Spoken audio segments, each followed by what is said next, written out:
আলাইকুম। আমাদের এবারের প্রতিপাদ্য সবাই মিলে দেশটাকে এগিয়ে নিতে হবে। সুজলা সুফলা শস্য শ্যামলা সোনার বাংলা আমাদের এই বাংলাদেশ। আমরা সবাই আমাদের এই প্রিয় মাতৃভূমি স্বাধীন সার্বভৌম দেশটাকে ভালোবাসি এই জনপদের মানুষগুলোকে। স্বাধীনতার ৫৫ বছরেও আমরা অনেক পিছিয়ে আছি, আর পিছনে থাকতে চাই না। যে সুবর্ণ সুযোগ এসেছে তাকে কাজে লাগিয়ে আমরা সামনে এগিয়ে যেতে চাই। আমরা চাই এদেশের সরকার, বিরোধী দল, সামরিক বেসামরিক, আমলা, ব্যবসায়ী, বিচারপতি, কৃষক, শ্রমিক, ছাত্র জনতা সবাই যার যার জায়গা থেকে সঠিকভাবে দায়িত্ব পালন করবেন এবং দেশের জন্য কাজ করবেন। বিশেষত সরকারকে অবশ্যই দায়িত্বশীল, দেশপ্রেমিক ও জনকল্যাণমুখী হতে হবে। দেশের মূল চালিকা শক্তি সরকার। দেশে যদি গণতন্ত্র না থাকে, সরকার যদি সঠিকভাবে পরিচালিত না হয়, দুর্নীতিগ্রস্ত হয়, মানুষের মনের কথা না বুঝে ফ্যাসিবাদী হয়ে ওঠে, তাহলে দেশের কি অবস্থা হয় তা আমরা ইতোপূর্বেই দেখেছি। শেখ হাসিনা তথা আওয়ামী লীগ সরকারের দুঃশাসন। স্বাধীনতার ৫৪ বছর পর ছাত্র জনতা শ্রমিককে গত বছরের ৫ই আগস্ট আরেকটি বিপ্লব করে অনেক ত্যাগের বিনিময়ে অনেক রক্ত দিয়ে বিগত সরকারের পতন ঘটাতে হয়েছে। অতঃপর নোবেল বিজয়ী ডক্টর মোহাম্মদ ইউনূসের নেতৃত্বাধীন সরকারের অধীনে বহুদিন পরে জনগণের ভোটে একটি জনগণের সরকার নির্বাচিত হয়েছে। প্রধানমন্ত্রী তারেক রহমান অনেকগুলি ভালো কর্মসূচি হাতে নিয়েছেন। এর মধ্যে তার খাল কাটা কর্মসূচি, কৃষক কার্ড বিতরণ, ফ্যামিলি কার্ড বিতরণ উল্লেখযোগ্য। ক্ষমতায় আরোহণের পরপরই মধ্যপ্রাচ্যের যুদ্ধ এই সরকারটিকে বিপদে ফেলে দিয়েছে। শুরু হয়েছে তেল, গ্যাস ও অন্যান্য সংকট। নিত্যপণ্যের দাম জনগণের হাতের নাগালের বাইরে চলে যাচ্ছে।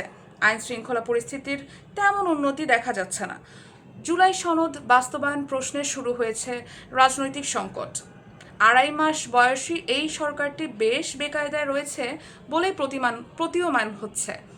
আমরা বারংবার অনেক ত্যাগ স্বীকার করি, সরকার বদল করে নতুন সরকার আনি, কিন্তু আমাদের ভাগ্যটাই বদলায় না। আমরা এদেশের দুর্ভাগা মানুষের কথা বলছি। কিছু মানুষের ভাগ্য তো অবশ্যই বদলায়, তারা কেউ সাধারণ মানুষ নন, সরকারের অতি কাছাকাছি থাকা বিশেষ চরিত্রের, বিশেষ বৈশিষ্ট্যের মানুষ। তাদের কথা আলাদা। সরকার মানুষের ভাগ্যের উন্নতির কথা বলেই সরকারে আসে। আমলারা চেয়ারে বসে জনগণের সেবার কথা বলে, বিচারপতি চেয়ারে বসেন ন্যায় বিচারের কথা বলে, ব্যবসায়ীরা ব্যবসার নামে নিজের ভাগ্য বদলের পাশাপাশি জনগণের কষ্ট লাঘবের জন্য। কিন্তু শেষ পর্যন্ত কেউ কথা রাখে না। দিনে দিনে বাড়ে মানুষের দেনা, কষ্ট, দুঃখ, দুর্দশা। ন্যায় বিচার থেকে হয় বঞ্চিত। অন্তর্বর্তী সরকার অনেকগুলি ভালো কাজ করার পাশাপাশি কিছু খারাপ কাজ করেছে বলে আলোচনায় আছে। এর মধ্যে অন্যতম গত বছরের ৯ই ফেব্রুয়ারি বাংলাদেশ ও যুক্তরাষ্ট্রের মধ্যে একটি বাণিজ্য চুক্তি স্বাক্ষরিত হয়েছে নির্বাচনের মাত্র ৩ দিন আগে। এই চুক্তির ব্যাপারে বিএনপি, জামায়াতে ইসলামী ও এনসিপি অবহিত বলে বলা হচ্ছে। চুক্তিটির পোশাকি নাম এগ্রিমেন্ট অন রিসিপ্রোকাল ট্রেড, সংক্ষেপে এআরটি। সমালোচকরা বলছেন এটি একটি অসম চুক্তি এবং এতে বাংলাদেশের অর্থনৈতিক নিরাপত্তা ও সার্বভৌমত্ব ক্ষতিগ্রস্ত হবে। যুক্তরাষ্ট্র তার বাণিজ্য ঘাটতি দূর করার অজুহাতে এই চুক্তিতে একতরফা সুবিধা ও কর্তৃত্ব নিশ্চিত করেছে। বাংলাদেশের ওপর চাপিয়ে দিয়েছে শুল্ক ও শুল্ক বহির্ভূত নানা অসম শর্ত। তাছাড়া এর আগের সরকারগুলো ভারতের সঙ্গে অনেকগুলো গোপন চুক্তি করেছে বলেও আলোচনায় রয়েছে। আমরা মনে করি জনস্বার্থে, দেশের স্বার্থে এইসব গোপন চুক্তি সকলের সামনে প্রকাশ করতে হবে এবং এর মধ্যে যে চুক্তিগুলো দেশ ও দেশের মানুষের স্বার্থ বিরোধী সেগুলো অবশ্যই বাতিল করতে হবে। দ্বিতীয় মহাযুদ্ধের পরে অনেকগুলো জনপদ স্বাধীনতা লাভ করেছে। স্বাধীনতা লাভের পর অনেক দেশ, বিশেষ করে আমাদের পরে স্বাধীনতা লাভ করেও কোরিয়া ও ভিয়েতনাম বহুদূর এগিয়ে গেছে।